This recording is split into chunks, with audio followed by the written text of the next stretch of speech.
예수 믿는 사람들은 그리스도의 증인입니다. 오직 성령이 너에게 임하시면 너희가 권능을 받고 예루살렘과 사마리아와 땅 끝까지 이르러 무엇가 되라 그랬습니까? 내 증인이 되리라. 주님이 직접 말씀하셨습니다. 증인의 조건은 체험입니다. 제 아무리 똑똑하고 능력 있는 사람이라 할지라도 직접 체험하지 못했다면 증인이 될 수 없습니다. 제가 겪은 일은 아니지만 제 생각엔 이렇습니다 라는 식의 이야기는 자기 주장이나 자기 견해는 될 수 있지만 증인의 증언은 될 수 없습니다. 증언은 오직 체험으로만 가능한 것입니다. 그러므로 그리스도의 증인이 되라는 주님의 말씀은 곧 우리가 그리스도를 체험하는 체험자가 되라는 말씀입니다. 그리스도를 체험하는 것을 우리는 은혜라 말합니다. 우리에게는 은혜가 필요한 것입니다. 오늘날 그리스도인들이 힘을 잃어가고 있는 가장 중요한 이유는 체험은 없고 자기 견해와 자기 주장만 넘쳐나기 때문입니다. 주님을 만나고 은혜를 체험하지는 않으면서 주님에 대한 너의 설명이 옳은지 나의 설명이 옳은지 은혜에 대한 네 이론이 맞는지 내 이론이 맞는지 이런 것만 따지려 하기 때문입니다. 만약 수영을 배우는데 직접 물속에 들어가지는 않고 책과 이론을 통해서만 배운다면 어떻게 될까요? 첫날이야 그렇게 배운다지만 한 달, 두 달, 1년, 2년 계속 그런다면 아마 지겨워서 못 견딜 겁니다. 그렇지 않겠습니까? 우리가 신앙생활의 경우도 직접 체험하지는 않고 밤낮 목사를 통해 듣는 것으로만 끝낸다면 어떻게 될까요? 시간이 지날수록 몸이 건조해질 겁니다. 만약에 그렇게 되지 않는다면 그게 더 이상할 것입니다. 교회는 수십 년 출석했는데 신앙이 매너리즘에 빠지고 영적 생명력을 잃어간 이유가 바로 그 때문 아니겠습니까? 성령과 은혜는 체험으로 아는 것이지 책상의 이론으로 아는 것이 아닙니다. 기도의 능력은 내가 체험하는 것이지 교리로 규정하는 것이 아닙니다.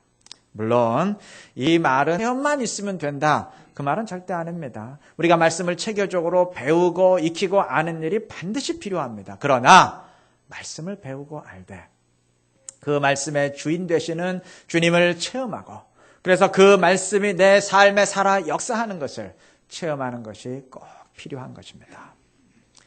오늘 느헤미야서의 한 부분을 본문으로 읽었습니다. 느헤미야서의 중심 테마는 물론 예루살렘의 성벽 재건입니다.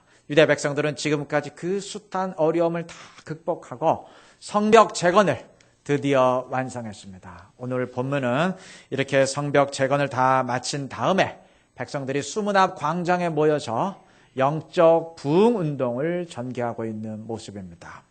이들은 광장에 모여서 에스라가 낭독하는 하나님의 말씀을 들었는데 본문 9절에 보면 백성의 율법의 말씀을 듣고 다 우는지라 그랬습니다. 그러니까 성경 말씀을 들으면서 깊은 은혜를 받았다는 말입니다. 또 16절에 보면 다 읽지는 않았지만 16절 보면 성경이 초막절을 지키라고 명령하는 것을 발견하고 온 백성이 초막절을 지켰다 그랬습니다. 말씀을 그대로 또 즉각적으로 순종을 한 것입니다. 왜 이들이 말씀을 들으면서 은혜를 받고 그 말씀을 즉시 순종하게 되었을까요? 체험이 있기 때문입니다. 하나님을 체험했기 때문입니다. 이들은 지금까지 성벽 재건 공사를 진행하면서 하나님의 함께 하심을 분명히 체험했습니다. 유대 백성들 가운데 그 누구도 그것을 의심할 사람은 없었습니다. 느헤미야서 6장 15절에 보면 유대 백성들은 말할 것도 없고 심지어 성벽 공사를 그토록 끈질기게 방해했던 이방의 대적자들마저도 그것이 하나님이 이루신 일임을 인정했다 그랬습니다. 이러한 체험이 있었기에 이들은 말씀 앞에 엎드리며 순종할 수 있었던 것입니다. 여러분, 동일한 말씀을 들어도 체험이 있는 사람과 그렇지 못한 사람은 반응이 이처럼 다른 겁니다. 하나님이 그의 자녀들에게 필요한 것을 주시되 그냥 주시지 아니하시고 기도의 응답을 통해서 주시는 이유가 있습니다. 이러한 체험의 신앙을 갖도록 하기 위해서입니다.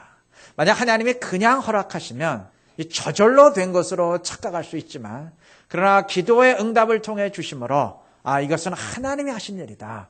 분명히 깨닫게 하시는 겁니다. 때로 인간의 능력으로 해결 불가능한 정말 그러한 어려운 상황에 몰아넣으시는 이유 역시 마찬가지입니다. 인간의 힘으로 해결 가능한 일은 기도의 응답으로 해결해 놓고도 이거 내가 기도하지 않았어도 그냥 어차피 이렇게 되는 일 아니었나? 그렇게 의심하기 쉽지만 그러나 인간의 힘으로 해결 불가능한 일은 이건 인간이 할 수 있는 일이 아니다. 이건 분명 하나님께서 응답하신 것이다. 확신하게 되기 때문입니다. 제가 언젠가 마가복음 5장에 군대에 귀신 들렸던 제 이야기를 설교하면서 설교 때 말씀드렸는지 성경 공부 때 말씀드렸는지 분명하진 않지만 어쨌든 그 이야기를 하면서 그 고침받은 사람과 다른 사람들의 반응이 다른 이유를 지적한 적이 있었습니다. 그 지역의 사람들은 군대 귀신이 돼지에게로 들어가죠. 돼지 2,000마리가 몰살을 당하자 전부 예수님께 떠나달라고 요청했습니다. 여기를 떠나주십시오. 그러니까 주님과 분리하기를 원했습니다. 그러나 오직 고침받은 그 사람만큼은 주님과 함께하기를 간구했습니다. 반응이 정반대로 달랐습니다. 왜 그랬을까요? 이 사람만큼은 주님의 은혜를 자기 자신이 직접 체험했기 때문입니다. 여러분, 주님을 체험한 은혜의 당사자와 제3자는 입장이 다른 것입니다. 주님은 우리가 제3자의 상태에 머물기를 원치 아니하십니다. 주님을 직접 체험하는 은혜의 당사자가 되기를 원하십니다. 그것이 진정한 신앙생활이기 때문입니다. 우리 모두 주님의 말씀처럼 주님을 체험하는 은혜의 당사자들이 되기를 바랍니다. 그렇게 될 때 우리가 단지 교회만 다니는 사람이 아니라 그리스도의 증인으로서 우뚝 서게 될 줄로 믿습니다.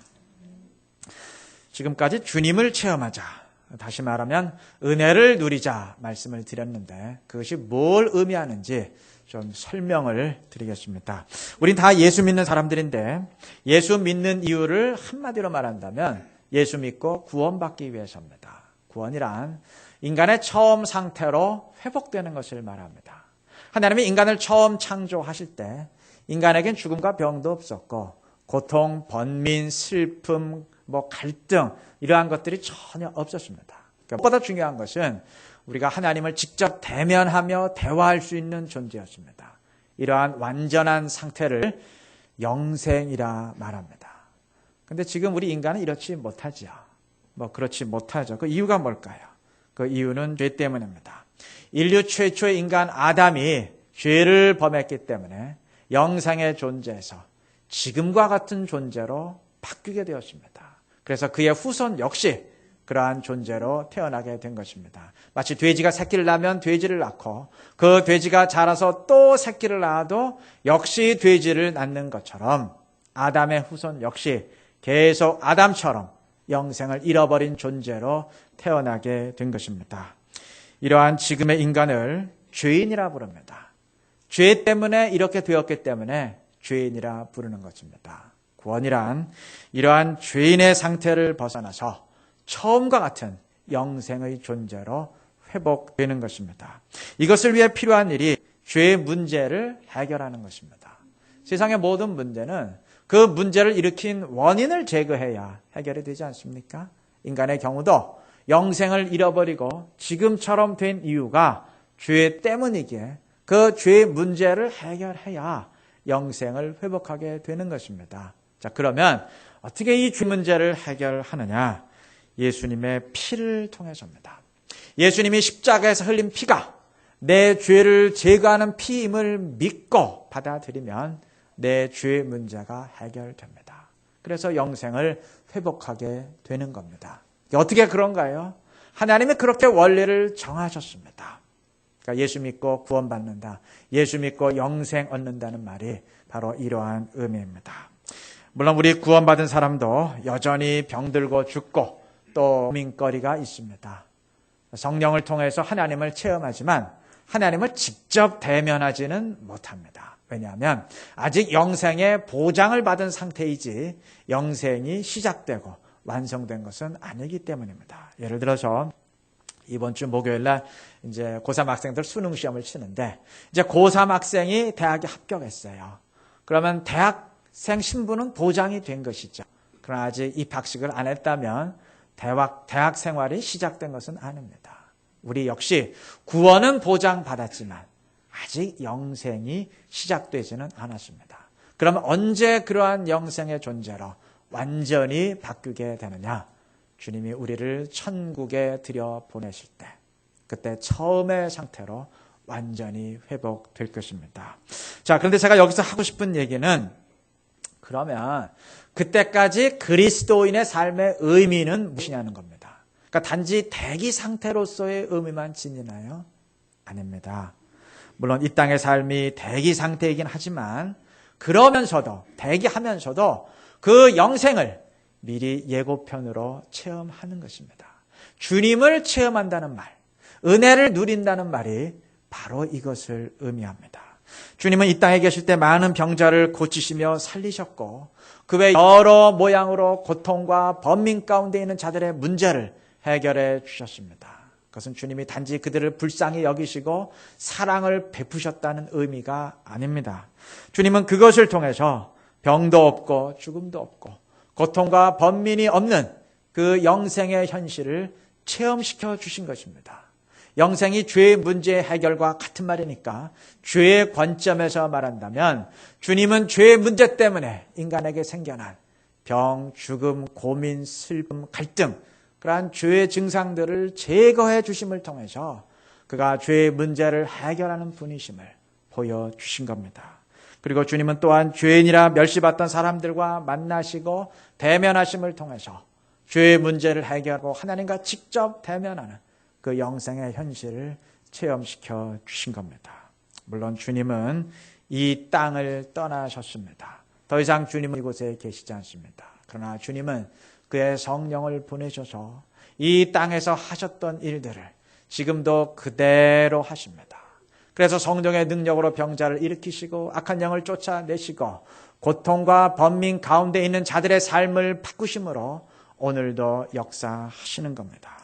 물론 우리 그리스도인 모두가 이러한 은혜를 체험하는 것은 아닙니다. 모두가 다 기적적으로 병에서 치유받고 현실이 바뀌고 그러는 것은 물론 아닙니다. 그러나 가장 중요한 은혜, 주님이 성령을 통해서 우리를 만나시고 우리와 친밀히 교제하시는 그 축복은 누구에게나 허락되는 은혜입니다. 그래서 힘든 현실, 고통의 현실 자체는 바뀌지 않을지언정 그 속에서도 기쁨을 누리며 영생을 체험할 수 있도록 인도해 주시는 겁니다. 바울과 실라가 감옥 속에서도 찬양한 이유가 바로 그 때문 아니겠습니까? 정리하면 하나님은 힘든 현실 자체를 제거해 주시든지 아니면 그 현실을 이길 수 있는 그 기쁨의 능력을 주시든지 하여간 둘 중에 하나는 해 주심으로써 고통과 번민에서 벗어나도록 하시는 겁니다. 그래서 고통과 번민과 슬픔과 갈등이 없는 그 영생을 미리 체험하도록 인도해 주시는 겁니다. 물론 천국에서처럼 영생을 완전히 누리는 것은 아니지만 이 세상을 이기는 데는 충분할 만큼 체험하게 하시는 겁니다.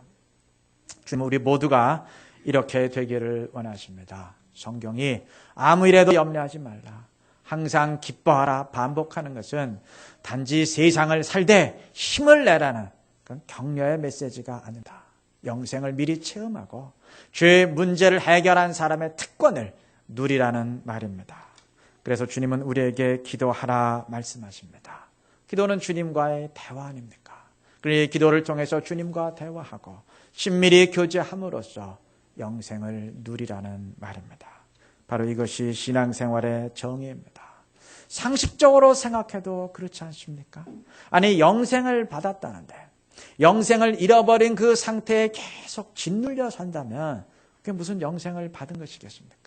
십자가의 피로 죄의 문제를 해결받았다는데 죄로 인해 생겨난 것들에 계속 고통당하며 산다면 그게 무슨 죄사함고 죄의 문제 해결받은 것이겠습니까? 그게 무슨 믿음이고 구원이겠습니까? 우리 모두 주님을 체험하시기를 바랍니다. 기도를 통해 체험하고 말씀을 통해 찾아오시는 주님을 체험하고 찬양 가운데 임재하시는 주님을 체험하고 우리가 주님의 사명을 그대로 순종할 때 도와주시는 주님을 체험하고 이렇게 주님을 체험할 수 있기를 바랍니다. 다른 말로 하면 은혜를 누릴 수 있기를 바랍니다. 우리가 그렇게 될 때 죄의 문제를 해결한 사람의 그 특권을 누리며 주님의 은혜를 누리며 살아있는 믿음을 가지고 신앙생활하게 될 줄로 믿습니다. 자, 이렇게 주님을 체험하는 사람들의 특징이 있습니다. 오늘 본문 1절에 의하면 이스라엘 백성들이 수문학 광장에 모여서 영적 운동을 벌일 때 그것이 느헤미야나 에스라 같은 지도자가 모이라 그래서 모인 것이 아니었습니다. 백성들이 자발적으로 모여 성경을 읽어달라고 요청했습니다.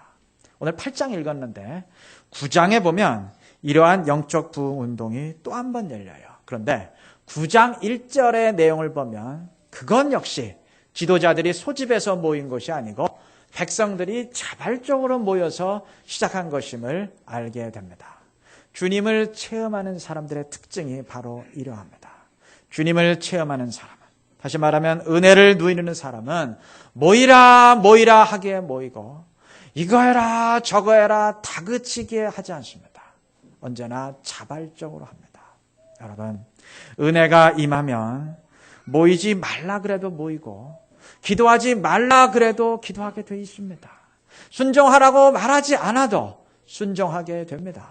신앙생활은 이처럼 자원해서 하는 것입니다. 만약 어떤 교회가 허구한 날 전화기 붙들 사람 동원하는 것이 일과라면 그 교회는 절대 은혜의 공동체가 아닐 것입니다.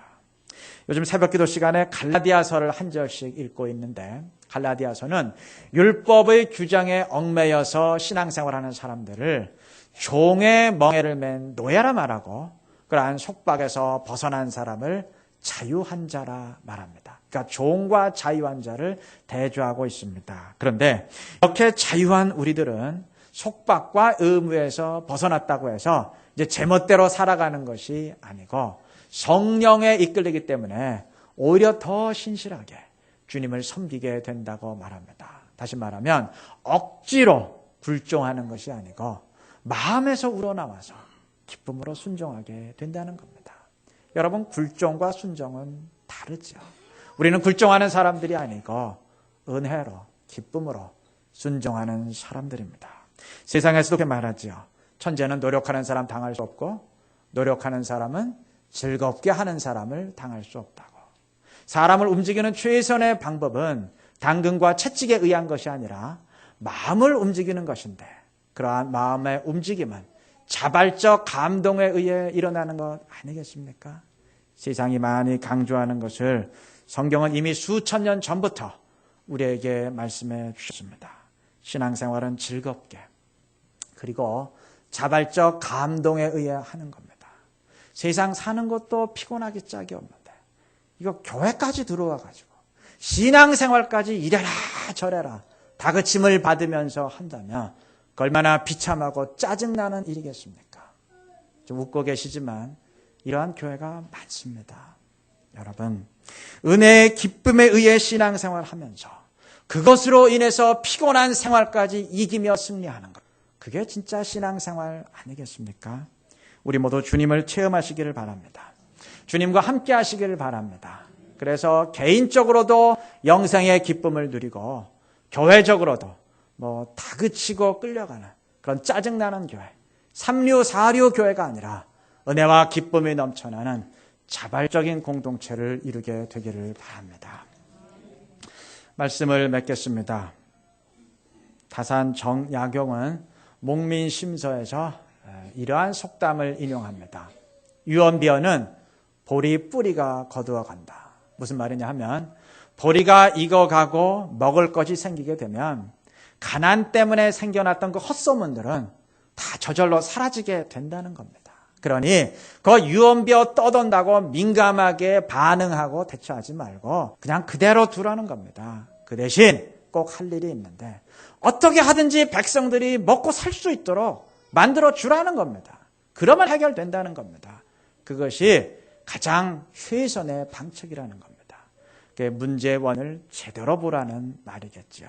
여러분, 저는 이 원리가 신앙의 세계에서도 그대로 적용된다고 생각합니다.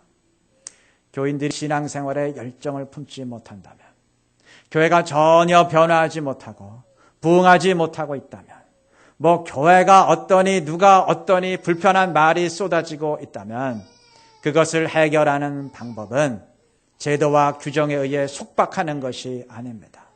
은근히 겁을 주며 다그치는 것도 아닙니다. 문제의 원인은 그것이 아니기 때문입니다. 신앙생활에 열정이 없다면 그것은 다그치지 않았기 때문이 아닙니다. 영적 슬럼프에 빠진다면 그건 제도와 의무를 강조하지 않았기 때문이 아닙니다. 문제는 은혜가 없기 때문입니다. 모이기는 부지런히 모이는데 은혜를 못 느끼고 박수는 치는데 손바닥만 뜨겁고 심령은 냉랭하기 때문입니다. 최선의 방책은 은혜가 넘치는 교회를 이루는 것입니다. 은혜와 기쁨이 넘치는 공동체를 만들어 가는 것입니다. 제가 목사이기 때문에 교회의 입장에서 말했지만 교인의 입장에서 여러분의 입장에서 말한다면 나의 신앙생활이 매너리즘에 빠지고 생명력이 없다면 헌신이 힘들어진다면 우선적으로 할 일은 상담받고 훈련받는 일이 아니라 주님을 체험하고 은혜를 누리는 것입니다. 영생의 은혜를 체험하며 회복하는 일입니다. 그때 우리의 신앙이 생명력을 지니게 될 것입니다. 우리 금강교회 모든 지체가 이렇게 되시기를 바랍니다. 그래서 주님을 체험하며 살아있는 믿음으로 신앙생활할 수 있는 우리 모두가 되시기를 그리스도의 이름으로 축원합니다.